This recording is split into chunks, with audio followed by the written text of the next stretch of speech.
muito interessante. É muito único. Eu acho que eu não vou ter outra oportunidade de conversar com alguém desse tão diferente, de um trabalho, de um aspecto tão diferente como eu vou ter hoje, né? Como que tu saiu do Ceará pra ir pra Coreia? Primeiro de tudo. Tu já tinha um canal que falava de Coreia antes de ir pra Coreia?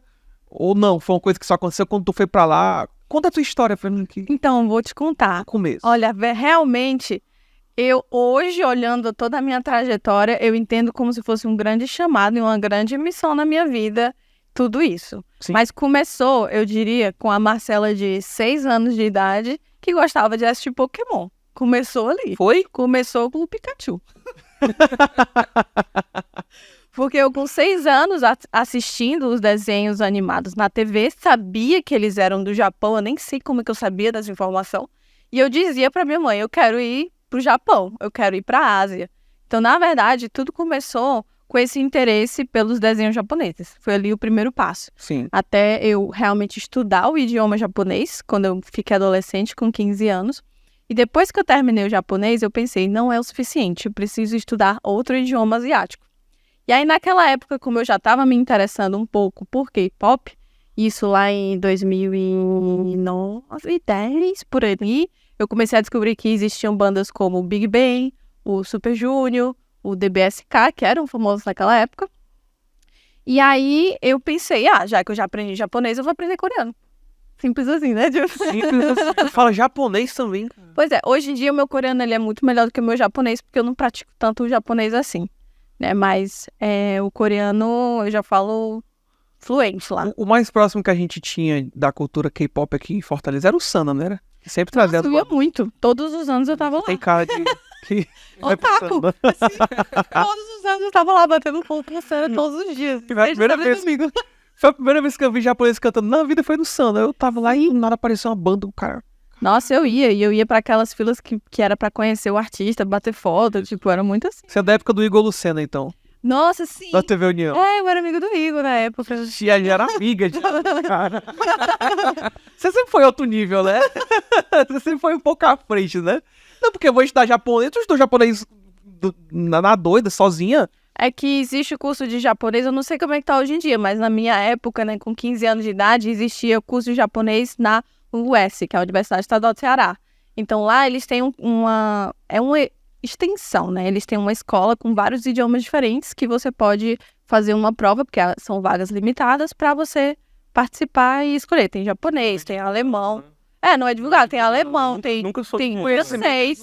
Pois é. E é muito barato, assim. Na minha época, um curso de inglês mensal era R$30. Então, assim, as pessoas normalmente não sabem, né? Então foi lá que eu vi japonês e era mais ou menos esse o valor que pagava. Mas R$30 nos anos 2000 era uma graninha boa, né? Mas... A graninha é boa. E aí, Marcela, deixa eu fazer uma pergunta. No caso do coreano pro japonês, eu vou levar com consideração, por exemplo, eu falo português, falo inglês. Quando eu passo pro espanhol, a gente tem aquela dificuldadezinha, mas é uma língua mãe, vem tudo do latim, então a gente já tem aquela base. Por exemplo, agora eu tava na Costa do Marfim, lá eles falam francês, então com a mistura do inglês e do português, a gente acaba entendendo algumas coisas. Nas línguas asiáticas também tem isso, de ter uma língua mãe, começa de uma língua mãe e tem as variações, então você vai ter coisas parecidas, ou é uma língua totalmente diferente? Não tem como a gente uma língua mãe como o latim, mas tem muitos detalhes que são parecidos. Tem muitas coisas das línguas ali na Ásia que vieram da China, né? Porque a China sempre foi muito expansiva. Então, tem traços de chinês no coreano e tem traços de chinês no japonês. E tem palavras que lembram a pronúncia, né? E tem muita coisa do coreano também que se assimila ao japonês, porque o Japão, por muito tempo, colonizou a Coreia do Sul. Então, também tem isso. No caso, foi muito mais fácil aprender coreano já sabendo japonês, apesar das palavras serem diferentes, mas a estrutura gramatical de como que se forma uma frase é praticamente igual. Então, eu não precisei reaprender como construir uma frase, porque já veio com essa ideia do japonês. Que a construção deles é bem diferente do que a gente está acostumado. Completamente, né? O verbo vem no final, assim, é completamente diferente. Então, começou assim, estudando japonês. Porque, na verdade, a minha mãe, quando ela era viva, ela era pedagoga. E ela percebeu o meu interesse pela cultura asiática e ela não me censurou de forma nenhuma.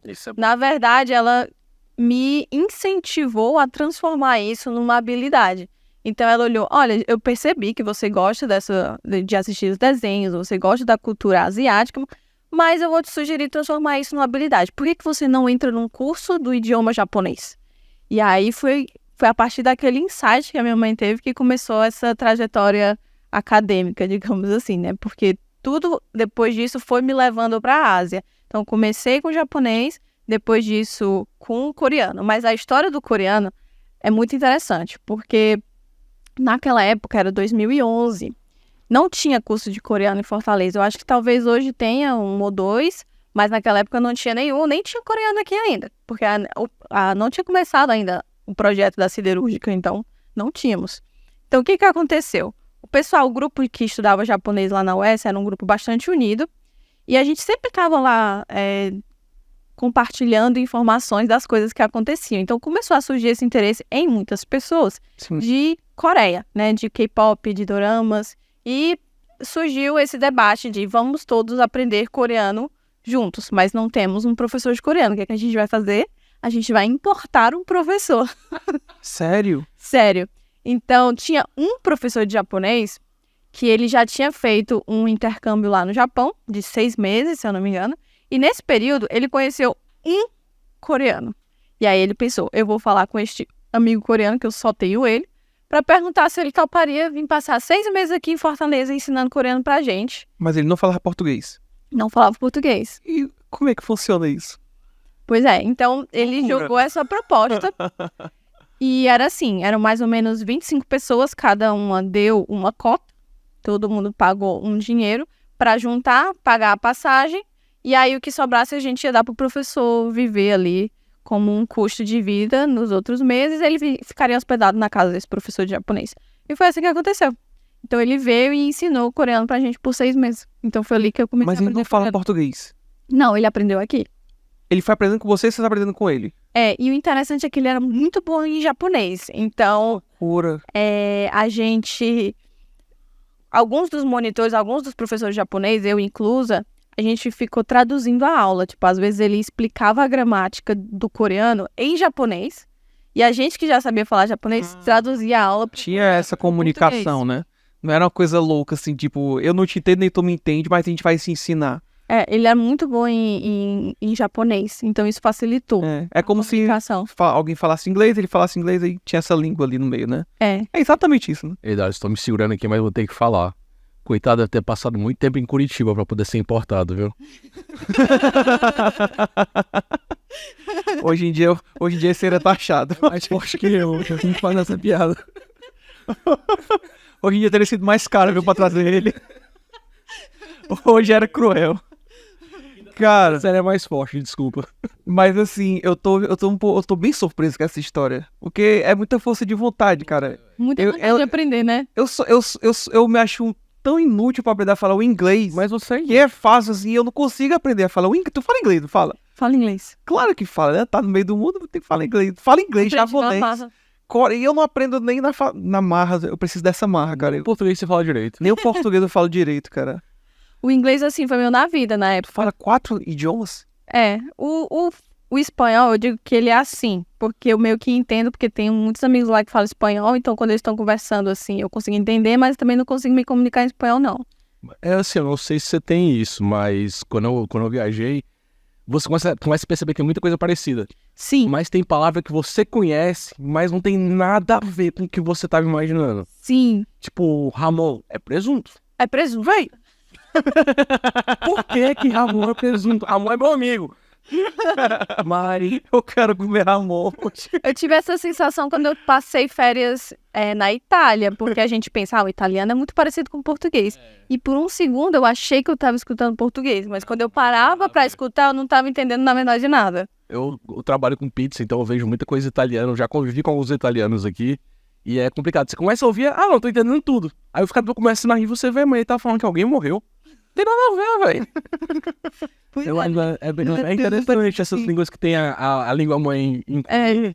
Que no final de contas tem nada a ver, mas... Já tem um negócio muito interessante, você morar fora te dá a oportunidade de ter acesso a muitas culturas, né? Então, eu trabalhava numa empresa coreana, puxando um pouquinho para esse assunto aqui, né? Eu trabalhava aqui na empresa coreana que tinha muitos estrangeiros. Aí tinha um colombiano e uma italiana. Então a gente queria saber, já que todo mundo tinha ali na origem o latim, se a gente conseguia se entender no nosso próprio idioma. Então sentou numa mesa, eu, o colombiano e a italiana. E a gente falou, vamos falar cada um no nosso idioma. E aí eu falei em português, aí o colombiano entendeu, a italiana não entendeu. A italiana falou italiano, eu não entendi, o colombiano entendeu. É porque E o colombiano falou espanhol, as duas entenderam. eu vou te falar por que você não está entendendo em italiano. Porque você não fez assim com a mão. Tem que falar fazendo Ela assim. devia ter feito um gesto. Entendem? Era Se isso. falar assim... Se a gente fizesse isso agora, acho que dava certo.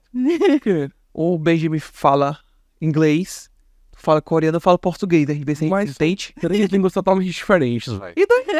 O que é que o italiano tem a ver com É latim, velho? Português? O italiano vem do latim. Loucura, né? Loucura. Mas ninguém conseguiu se entender mesmo, no final das contas, como tu falou. No caso, o espanhol me pareceu a língua que mais consegue entender as outras, né? É porque espanhol sempre Tá tem, né? bem Inglês e no meio. espanhol, né? É uma bem língua no muito meio. forte mundialmente. Tá legal. Então foi isso, né? Então sempre tive interesse em aprender novos idiomas. O inglês foi na marra mesmo, porque minha mãe tentou me colocar em curso de inglês. Eu não queria fazer curso de inglês. Queria só estudar japonês. E Mas depois a importância, né? depois eu aprendi a importância, porque quando eu saí do Brasil, foi quando veio aquela situação que eu falei, eu tenho que falar. Sim, sim. E aí nisso foi que eu fui consumindo mais conteúdo em inglês. Hoje, se eu pego os meus Reels, meu TikTok, tá em inglês. Eu assisto conteúdo em inglês, filme em inglês, sem legenda, porque aí eu já fui acostumando. Que legal. Que legal. Você abriu um outro mundo, né? Pois é, então. Que muita gente é limitada pra esse seu mundo. Pois é, foi uma coisa tão natural, Natural. então eu não entendia por que exatamente que eu gostava daquilo, por que eu estava fazendo aquilo. Eu sentia que era algo que eu deveria fazer, que eu gostava, e eu fui fazendo, sabe? Fui lá no rumo do meu coração, digamos assim. Sim. Fui sentindo, fui fazendo. E aí veio, então, eu entrei na faculdade. Eu estudei na Unifor Direito. Nada a ver. Nada a ver comigo, assim, mas fui até o final, me formei, enfim.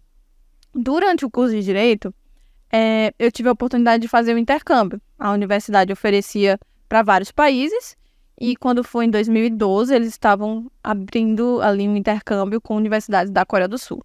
Naquela época, ninguém sabia nada de Coreia. Ninguém. Então, eles abriram um intercâmbio com uma faculdade que ninguém estava indo para o intercâmbio, né? Porque começou naquela época a se ouvir falar de Gangnam Style. Sim. Né? Então, não sabia muito, né, de Coreia. Então, quando eu falei assim, eu quero ir para a Coreia, eles falaram, vai. Pode ir, vai, pode ir. Próximo semestre você tá lá. Sabe? Porque se fosse Estados Unidos, o pessoal tinha que fazer prova, porque era muito concorrido e não podia mandar todos os alunos. Aí cheguei, eu quero ir pra Coreia. Eles, pode ir, próximo semestre, tá autorizado. Que legal, cara. Então foi a minha primeira vez saindo do Brasil e eu fui pra Coreia do Sul passar 6 meses. E como é que foi a diferença cultural, assim? Porque eu sei que é absurda a diferença. Foi completamente assim, né? Naquela época, por causa do curso de coreano, eu comecei a namorar um coreano. Então, eu sabia falar um pouquinho de coreano. E aí, eu, por causa disso, tive já acesso antecipado à cultura. Eu sabia mais ou menos ali o que esperar. Mas, claro que quando eu cheguei lá, foi assim, bem... Nossa, então é assim que eles vivem. Na verdade, eu me apaixonei muito pelo país, assim. Principalmente por causa da segurança. Pra ser sincera, assim, eu me sinto livre, né, de estar andando normalmente na rua e tudo mais. E aí, o pessoal de lá é muito educado, né, muito educado, eles respeitam muito a comunidade para não perturbar o espaço da outra pessoa. Igualzinho aqui no Brasil. Igualzinho. Igual um domingo na praia aqui no Brasil. Eles têm as 4 estações muito bem definidas, né? Então, ver essa diferença no clima também foi muito interessante. Então, eu fui me apaixonando pela Coreia do Sul. Eu entendi. Quando eu pisei lá, eu fiquei, nossa, eu quero morar aqui. Foi esse o sentimento que me deu. Quando eu morei lá por esses 6 meses, eu falei, eu vou voltar.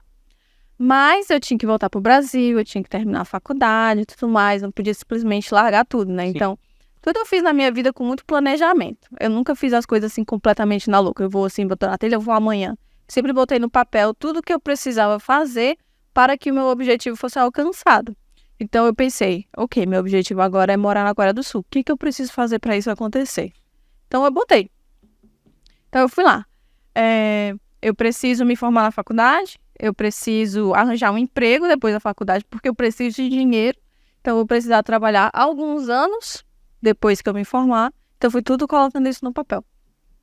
Até chegar ao ponto que eu falei, pronto. Você trabalhava de quê nessa época? Advogada. Me formei em Direito, peguei o AB Caraca. e comecei a trabalhar como advogada, trabalhista. O Marcelo, você é... Dinheiro. Aí deu dinheiro. Só que É, eu faz associava, tudo, né? então eu não ganhava muito bem, na verdade. Eu que fiquei prendendo muito meu dinheiro pra não ficar gastando. É o Joseph Klimber. Que loucura, tudo. cara.